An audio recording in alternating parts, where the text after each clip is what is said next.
Assalamualaikum warahmatullahi wabarakatuh. Selamat pagi teman-teman. Semoga semuanya dalam keadaan sehat dan tetap semangat.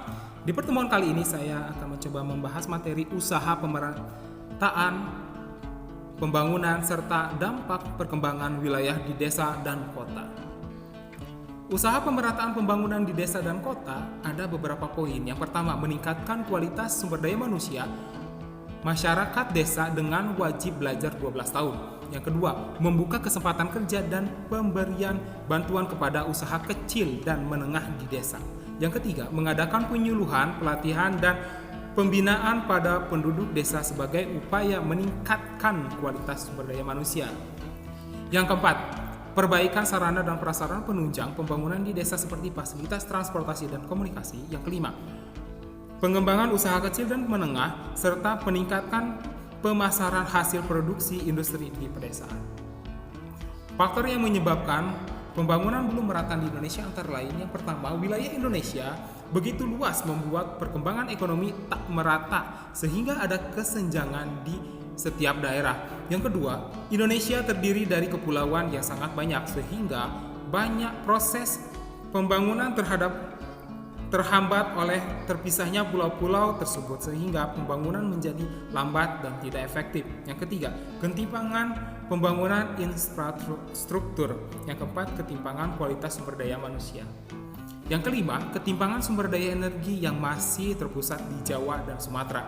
Yang keenam, banyaknya sumber daya alam yang belum tereksploitasi di daerah. Yang ketujuh, ketidakseimbangan pasokan sumber daya alam dengan kebutuhan pembangunan. Yang kedelapan, ketidakseimbangan pasokan sumber daya alam dengan kebutuhan pembangunan. Dampak positif interaksi desa dan kota bagi desa. Yang pertama, pengetahuan penduduk desa semakin bertambah karena tersedia sarana dan prasarana pendidikan yang memadai. Yang kedua, ketinggalan wilayah desa semakin berkurang. Yang ketiga, kesenjangan ekonomi wilayah semakin berkembang. Yang keempat, aksesibilitas wilayah desa semakin mudah karena tersedia jalur transportasi yang memadai. Yang kelima, pelaku peduli lingkungan penduduk desa yang berorientasi pada kearifan lokal semakin meningkat. Yang keenam, kesadaran penduduk desa meningkat karena masalah kepadatan penduduk. Yang ketujuh, kebutuhan barang-barang yang tidak dihasilkan di desa bisa terpenuhi. Dampak positif interaksi desa dan kota bagi kota.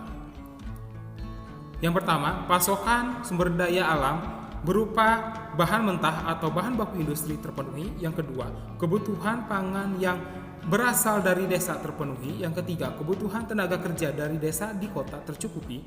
Yang keempat, produk yang dihasilkan penduduk kota dipasarkan hingga pelosok desa.